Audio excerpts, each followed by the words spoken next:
क्या संसार में निराशा ही निराशा हाथ लगती है? क्या आशा रखना बिल्कुल ही व्यर्थ है?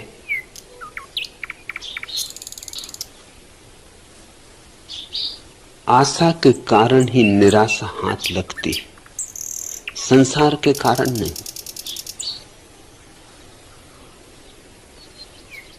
संसार को क्या पड़ी? संसार तो बिल्कुल तटस्थ है। सब खेल तुम ही रचा लेते हो। आशा बांधते हो, इससे निराशा हाथ लगती है। आशा का अर्थ है तुम चाहते हो भविष्य ऐसा हो, तुम्हारी वासना के अनुकूल, तुम्हारी तृष्णा के अनुकूल। और ये विराट अस्तित्व तुम्हारी क्षुद्र वासनाओं के अनुकूल नहीं चल सकता। और एकाध ही कोई होता तो भी ठीक था। करोड़ करोड़ जन, उनकी अरबों खरबों वासनाएं, अगर उन सब की वासनाओं के अनुकूल विश्व चले, एक पग भी न चल सकेगा। अभी बिखर जाएगा, अभी खंड खंड हो जाएगा। ये फिर ब्रह्मांड न रहेगा। इसके भीतर जो अभी संगीत है, जो तारतम्य है, इस जगत के भीतर अभी जो एक समायोजन है, हर चीज एक दूसरे से तालबद्ध है, वह सब बिखर जाएगा। तुम्हारी व्यक्तिगत आकांक्षा के कारण अस्तित्व उसका अनुसरण नहीं कर सकता है, पूर्ण अंश के पीछे नहीं चल सकता है। और हम क्या हैं? हम छोटे से अंश हैं, जैसे सागर की एक छोटी सी तरंग। तरंग चाहे कि सागर मेरे अनुकूल चले, ये कैसे होगा? और यही हम चाह रहे, इसी असंभव का नाम तृष्णा है। हां, सागर के साथ तरंग चल सकती तो जीतेगी, फिर कोई निराशा नहीं। लेकिन सागर के साथ जब तरंग चलेगी तो पहले तो आशा छोड़ देनी होगी। फिर जहां ले जाए विराट, जो उसकी मर्जी। जी विधि राखे राम। फिर तुम्हारी कोई आशा नहीं, इसलिए तुम्हारी कोई निराशा भी नहीं हो सकती। आशा के बीज बोओगे, निराशा की फसल काटोगे। सफलता की आकांक्षा करोगे, असफलता की खाइयों में, खड्डों में गिरोगे। विजय चाहते हो, हार सुनिश्चित है। इस महागणित को ठीक से समझ लो। इससे जिसने समझ लिया वह बुद्धत्व को उपलब्ध हो गया। अगर जीतना हो तो जीतने की बात ही छोड़ दो, फिर तुम्हें कोई हरा नहीं सकता। अगर जीवन में आनंदित होना हो तो आनंद पाने की बात ही मत उठाना, आनंद की चर्चा ही मत छेड़ना, आनंद पर अपनी आशा मत टिकाना, और आनंद की वर्षा हो जाएगी। लाओसू ने कहा है, कोई देखूं मुझे हराए तो। कोई मुझे हरा नहीं सकता। उसके एक शिष्य ने पूछा, लेकिन बड़े बड़े पहलवान हैं, आप ज्ञानी हैं जरूर, लेकिन देह में तो बड़े बलिष्ठ लोग हैं, वे आपको हरा सकते हैं। लाओसू ने कहा, कोई मुझे नहीं हरा सकता, क्योंकि मैं पहले से ही हारा हुआ। मुझे वो हराएगा, उसके पहले ही मैं चारों खाने चित्त लेट जाऊंगा, फिर वो क्या करेगा?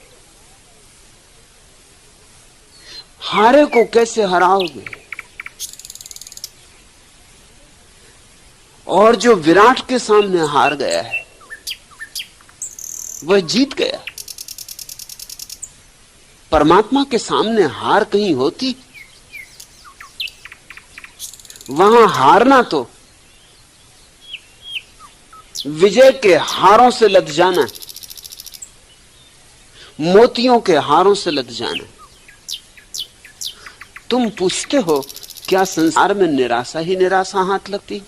संसार का कुछ लेना देना नहीं, संसार बिल्कुल तटस्थ है, सब तुम पर निर्भर है। तुम अगर जगत की अंतरतम व्यवस्था के साथ चलो तो जीत ही जीत है। आशा और आशा के दिए जलने लगेंगे, दीपावली हो जाएगी। ऐसे दिए जलेंगे जो कभी बुझते नहीं। तुम्हारी विजय पताकाएं शाश्वत में उड़ेंगी। तुम ऐसे सिंहासन पर विराजमान हो जाओगे जिससे कोई कभी उतरा नहीं। गुलाल कल उसी सिंहासन की बात कर रहे थे। सहस्त्र दल कमल खुलेगा तुम्हारे भीतर, उसके सिंहासन पर तुम विराजमान हो जाओ। मगर यह सौभाग्य उनको मिलता है जो इतनी हिम्मत रखते हैं कि अपने अहंकार को परमात्मा के चरणों में चढ़ा दें। हां, तुम अगर चाहो कि तुम्हारा अहंकार जीते तो बुरे पिटोगे। जितना बड़ा अहंकार होगा उतने ज्यादा पिटोगे। अहंकार के अनुपात में ही तुम्हारी पिटाई होती। जो इतनी हारें, इतनी असफलताएं, इतने विषाद तुम्हारे जीवन में आते हैं, ये तुमने ही पुकारे, ये तुमने ही आमंत्रित किए। ये अहंकार चुंबक की तरह इनको खींचता है। अहंकार भ्रांति, तुम अलग नहीं हो अस्तित्व से, इसलिए तुम्हारी अलग आकांक्षा क्या, आशा क्या? तुम अगर अलग होते तो आकांक्षा अलग हो सकती थी, आशा अलग हो सकती थी। तुम विराट के साथ एक हो ही। जैसे कोई पत्ता वृक्ष का अपनी निजी आकांक्षा रखता हो तो मुश्किल में पड़ेगा। जब वृक्ष नाचेगा हवाओं में, उस पत्ते को नाचना नहीं, अभी वो विश्राम कर रहा है। और जब वृक्ष शांत है और हवाएं नहीं बह रही, तब उस पत्ते को नाचना है, उसका विश्राम पूरा हो गया। वो कभी वृक्ष के साथ अपने को पाएगा नहीं। और जब वृक्ष नहीं नाच रहा है तो पत्ता कैसे नाचेगा? और जब वृक्ष नाच रहा है तो पत्ता अपने को नाचने से कैसे रोक पाएगा? हर घड़ी पत्ते को निराशा हाथ लगेगी। हर घड़ी ऐसा लगेगा कि सारा नियोजन मेरे विपरीत है, सब मेरे दुश्मन। कोई तुम्हारा दुश्मन नहीं सिवाय तुम्हारे, और कोई तुम्हारा मित्र नहीं सिवाय तुम्हारे। अगर अहंकार गिरा दो तो तुम अपने मित्र हो, अगर अहंकार को उठाए रखो तो तुम अपने शत्रु हो। संसार को मत दोष दो। दोष है तो तुम्हारे अपने ही मन का है, लेकिन अपने को दोष कोई देना नहीं चाहता। हम हमेशा कोशिश करते हैं कि कोई और मिल जाए जिसके कंधे पर हम अपने सारे दोषों का बोझ रख दें। तो हमने अच्छे अच्छे शब्द गढ़ लिए। मूढ़ता तुम करोगे, दोष संसार का है। तो फिर स्वभावतः इस तर्क की निष्पत्ति यह होती है कि अगर आनंदित होना है संसार का त्याग करो, मूढ़ता का त्याग मत करना, क्योंकि मूढ़ता तो दोषी तुमने कभी ठहराई नहीं। संसार को छोड़ दो, लेकिन मूढ़ता तुम्हारे भीतर है। संसार छोड़ के जहां भी जाओगे मूढ़ता तुम्हारे साथ रहेगी। तुम जो भी करोगे उसी में मूढ़ता होगी।